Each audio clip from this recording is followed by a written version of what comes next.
first time Rocky barked at the nanny, Tina laughed. The second time, she locked him outside. The third time, she checked the camera, and what she saw nearly destroyed her. Never ignore your dog's warning. Sometimes they're the only ones who know the truth. This is Folktales by Chisom. True-to-life African stories with powerful lessons. If you're a parent, a pet lover, this one will leave you speechless. Watch till the end. You'll never see dogs the same again. Tina lived in a 2-bedroom flat in Enugu with her 5-year-old daughter, Maya, and their protective dog, Rocky, a large brown Alsatian with intelligent eyes and a deep bark that could rattle a window. Tina worked long hours as a bank teller. Since her husband passed away 2 years ago, she had been raising Maya on her own. She managed well, but balancing work and motherhood was starting to wear her down.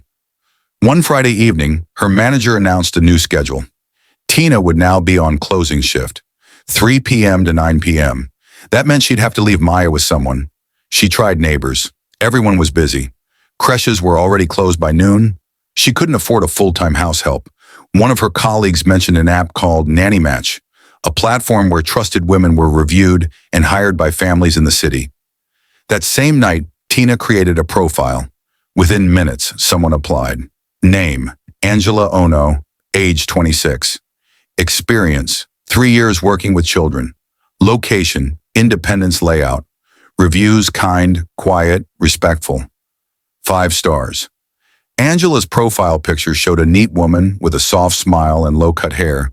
She wore a long skirt and held a baby on her lap. Tina booked a video interview. Angela answered calmly, nodding often and saying, "I love children. I understand their needs. I can cook, clean, and play educational games." Tina liked her instantly. Angela was invited to start work on Monday. On Monday morning, Angela arrived in a blue dress, clutching a small handbag and a packed lunch. But the moment she stepped through the gate, Rocky growled. Not a playful growl, a warning. Angela froze. "Is he safe?" she asked. "He's very protective," Tina said, tugging Rocky's collar. "He's usually friendly, though." Rocky growled again, positioning himself in front of Maya, tail stiff. Tina was embarrassed. "Rocky, stop it! Go inside!" The dog obeyed slowly, but never took his eyes off Angela. Tina turned to her new nanny. "Sorry about that. He's never done that before." Angela smiled weakly. "It's fine. Some dogs just don't like me." Maya looked nervous, but followed Angela inside. Tina left for work with a strange tightness in her chest. That night, everything seemed fine. Maya said nothing. Angela said Maya had eaten and napped well. But Rocky wouldn't stop pacing the hallway all night. Ears alert, nose in the air, staring at Maya's bedroom door. Tina brushed it off. Maybe he's just getting used to her. But deep down, she felt something. Was Rocky trying to say something? The week passed quietly. Angela was always polite, always calm. She made good meals. Maya's clothes were ironed. Her room stayed neat. At face value, Tina had hired a dream nanny. But something didn't feel right. Maya had stopped smiling. She no longer ran to the gate when Tina returned from work. She avoided eye contact. She barely touched her food. When Tina asked, "How was your day?" Maya simply replied, "Fine." Angela always spoke first. "She's shy, madam. I think she misses you when you're gone." Tina nodded, guilty but trusting. But Rocky? He didn't trust Angela. Every day as Tina left, he would bark and growl, standing near the door, refusing to go back to his corner. Angela complained, "Please lock the dog away. He makes the girl nervous. He scratches at my door. I think he might bite." To keep peace, Tina chained Rocky in the backyard before work. But the minute she left, Rocky barked nonstop. Loud, painful barks that made neighbors call Tina at work. "Madam, is your dog okay? He hasn't stopped barking since you left." Tina sighed. "He's just acting strange these days." One afternoon, Tina returned home earlier than expected. Her manager had closed the bank due to a system shutdown. She opened the front gate and heard nothing. No laughter, no Maya, no Rocky. She entered the house quietly. Then she heard something from the room. Slap! Then Angela's voice, cold and sharp. "You stupid girl! Did I say you could pee on yourself again?" Tina froze. Maya's voice came next, shaky, scared. I'm sorry, I didn't mean to. Another smack. Tina's heart dropped. She pushed open the door and saw Angela dragging Maya by the arm. Angela! Tina shouted. Angela jumped and quickly let go. Madam, I was only scolding her. She spilled her food. Get out of my house. Angela tried to explain, but Tina was shaking, furious, shocked. She grabbed Maya, who clung to her tightly, sobbing. Angela packed her bag and walked out, silently. Rocky barked from the backyard, louder than ever before. Tina opened the gate, unchained him, and he ran straight into the house, licking Maya, circling her protectively. That night, Tina lay in bed, holding her daughter. What else did she do to you? She asked gently. Maya whispered, She said if I told you, she'd take me away forever. Tina closed her eyes, fighting tears. She stroked Rocky's head. You were trying to warn me all along, weren't you? Rocky wagged his tail but didn't leave Maya's side. But what Tina didn't know, Angela wasn't done yet. She had a plan, a much darker one, and that warning was just the beginning. Tina didn't sleep much that night. She kept replaying everything in her mind. The way Angela slapped Maya, the fear in her daughter's voice, and Rocky's strange behavior for the past week. The next morning, she decided to do something bold. No more nannies. She arranged for her cousin, Chidi, a university student on break, to come stay during the day and watch over Maya while she was at work. Chidi was playful, cheerful, and Maya warmed up to him immediately. Rocky liked him too, which was a relief. For the first time in weeks, Maya laughed again. Things were finally settling. 2 weeks later, it was a normal Wednesday. Tina came home to see Maya and Chidi drawing cartoons in the living room. Rocky was dozing at the doorway. Tina smiled. This was peace until around 10 p.m. Tina was in the kitchen when Rocky suddenly stood up, growling at the door. Not barking, growling, low, focused, like he could sense something outside. Tina paused. Then, a knock. Tap, tap, tap. She peeked through the curtain. No one was at the door. She stepped outside cautiously and looked around. Just as she turned back toward the door, she saw her, Angela, standing at the gate, half hidden by the streetlight. Her face was pale. Her hair was now in braids. She wore a red scarf and a black gown. In her arms, she carried a small bag. Tina froze. Angela stared at her, then smiled. You think this is over? Tina stepped back.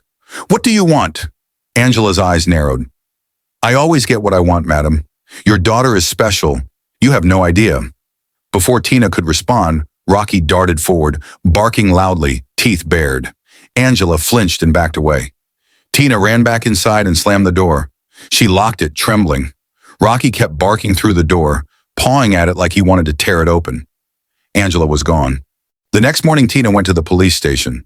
She gave them Angela's full name, photo, and work history from the Nanny Match app. The officer frowned. This woman, we've seen her before. What? She's under investigation. A few families reported attempted abduction of their kids. One even claimed she tried to disappear with their son after a weekend job. Tina's blood ran cold. She threatened to take my daughter, she whispered. The officer nodded. Keep your eyes open. If she comes again, call us immediately. That night, Tina installed CCTV cameras at the front and back entrances. She double-checked every window and door. And Rocky? He didn't leave Maya's side again. He slept at her door. Every single night. Because he knew. Angela wasn't finished, and she was planning something big. It was Friday night. Maya had fallen asleep early, curled up beside Rocky on her little pink bed. Tina was in her room reviewing some documents when she heard something. Click. The sound of a window latch. She paused, ears perked. Then Rocky barked. Loud, fierce, repeated. Tina jumped up and ran into Maya's room, just in time to see a dark figure pulling Maya by the leg toward the window. Rocky had already latched onto the figure's arm, biting hard. The figure screamed. And that's when the moonlight revealed her face. Angela! Tina screamed, "Let her go!" Angela yanked Maya again, but Rocky wouldn't let go. He growled and pulled her arm down, forcing her to release the girl. Angela panicked. She tried to escape through the window, but Tina ran to the sitting room and hit the emergency alarm button on her newly installed security system. A piercing siren filled the compound. Lights from neighbors' houses came on. Angela bolted through the backyard. Rocky wanted to chase her, but Tina shouted, "No, stay!" She locked all the doors and called the police. Within 10 minutes, a patrol van arrived. Maya was trembling. She clung tightly to Rocky and cried into his fur. Tina could barely speak. The police searched the area, but Angela was gone. The CCTV caught everything. Angela had cut the backyard fence, crept in barefoot, and opened Maya's window with a metal hook. She had come to steal Maya, not in the future. Now Tina handed the footage to the police.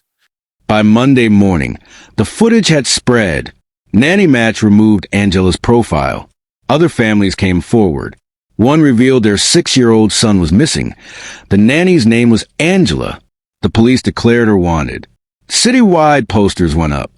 Paw prints meanwhile at home. Maya couldn't sleep without Rocky by her side. Tina bought stronger locks, new windows, and more cameras.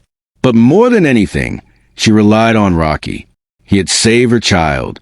Not once, but twice. And now, more than ever, Tina knew she would never ignore his warning again. Angela had vanished. Despite being declared wanted, no one knew where she was. The police had few leads. She had no real address, no ID, and even her Nanny Match profile was fake. Tina lived each day in fear, afraid to let Maya out of her sight. But she wasn't going to sit and wait anymore. She came for my child. Now we come for her. Officer Dan Juma, a soft-spoken police detective assigned to Tina's case, came up with an idea. "Let's create a trap," he said. The ad was shared on forums, apps, even the dark corners of Facebook. 3 days passed. Then an email came in. "Hello, madam. My name is Mary. I love children. I am free to start immediately. Can I come tomorrow?" There was no profile picture, but the email's location showed a cyber cafe in Abakba, the same area where Angela once lived. Tina replied with a time and address, one she gave to police. The house was actually a decoy, set up with undercover officers pretending to be neighbors and a small girl actor from the department's family support unit. They were ready. Round pushpin the day she walked into it. At exactly 2:10 p.m., a tall woman in a black face cap, an oversized dress appeared on the street. She walked cautiously, scanned the area, then approached the decoy house. She knocked once. Officer Dan Juma opened the door, pretending to be a concerned uncle. "Mary?" The woman smiled. "Yes, sir." He stepped aside. She entered. The moment she stepped in fully, 2 officers grabbed her from behind. She screamed, tried to run, but it was too late. Angela Ono was finally arrested. Oncoming police car at the station. Under interrogation, she confessed everything. She had been stealing children and selling them to a trafficking ring. Maya was her next special catch because she was quiet and smart. She had been watching Tina's house for weeks before applying as a nanny. But Rocky ruined her plan. "That dog knew," she spat. "He wouldn't stop. I should have poisoned him first." Tina sat across the glass, watching her with cold eyes. Angela looked up at her. "You got lucky." Tina stood. "No," she said calmly. "I had Rocky." The news of Angela's arrest spread fast. "She's the one. That same woman came to our area last year. She nearly took my sister's son." Local TV stations picked up the story. Rocky, the brave Alsatian who protected Maya, became a sensation overnight. People called him the dog that saved a child. Tina didn't care for the fame. All she wanted was for Maya to be okay again. Broken heart Maya's recovery. The trauma had left a mark. At night, Maya still jerked awake from nightmares. Sometimes she would cry and whisper, "Don't let her take me." Tina enrolled her in therapy, gentle sessions with toys, drawings, and storytelling. But what helped the most was Rocky. He was always there. When Maya cried, he rested his head on her lap. When she napped, he lay beside her. When she walked to the gate, he stood guard, ears sharp, tail alert. Rocky had become more than a pet. He was her guardian, her friend, her safety. Sports medal recognition. One Saturday morning, the community association invited Tina and Maya to the town hall. There, in front of dozens of clapping neighbors, Rocky was awarded a small gold medal on a red ribbon for bravery, loyalty, and protecting the innocent.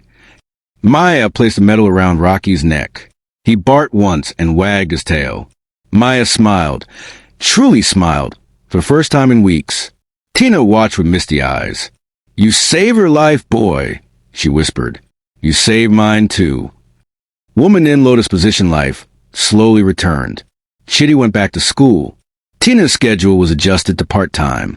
She no longer needed a nanny. Instead, she worked remotely and spent more time with Maya. They went to park, made cupcakes, laughed again, and everywhere they went, Rocky was right there. But one thing never changed. Every night, Rocky still slept at Maya's door, as if silently reminding them both, "I'm still here, and I'm still watching." It was a quiet Sunday evening. Tina sat on the balcony, sipping warm tea while watching Maya play with her dolls under the mango tree. Rocky lay beside her, head resting on his paws, tail sweeping the floor lazily. The sun was setting, casting an orange glow across the sky. It had been 3 months since Angela's arrest, since the worst week of their lives. But now, things felt peaceful, safe, whole, open book of talk from the heart. Maya came running up the stairs and climbed onto her mother's lap. "Mummy?" "Yes, baby." "Can I ask something?" "Of course." She looked down at Rocky, who blinked up at her with soft brown eyes. "Why didn't you listen to Rocky the first time, when he barked at Angela?" Tina sighed. She stroked Maya's hair and spoke slowly. "Because I thought he was just barking. I didn't know he was speaking." Maya was quiet for a moment. Then she said, "Next time, let's listen better, okay?" Tina smiled. "Yes, next time we listen." She looked at Rocky and whispered, "I'm sorry I ever doubted you, boy." Later that night, as Maya slept peacefully and Tina locked up for bed, she noticed something under Maya's pillow. A small drawing, done in crayons. It showed 3 figures. Maya, Mummy, and Rocky. They were standing under the sun, smiling.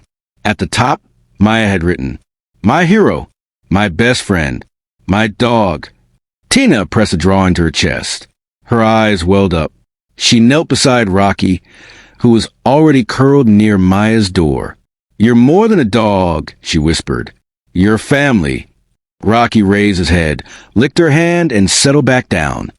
The camera pans out as the house goes dark, peaceful, silent, but not unguarded, because Rocky, the dog they once ignored, was still watching, still listening, still protecting. And now everyone knew, never ignore a dog's warning, because sometimes they're the only ones who know the truth.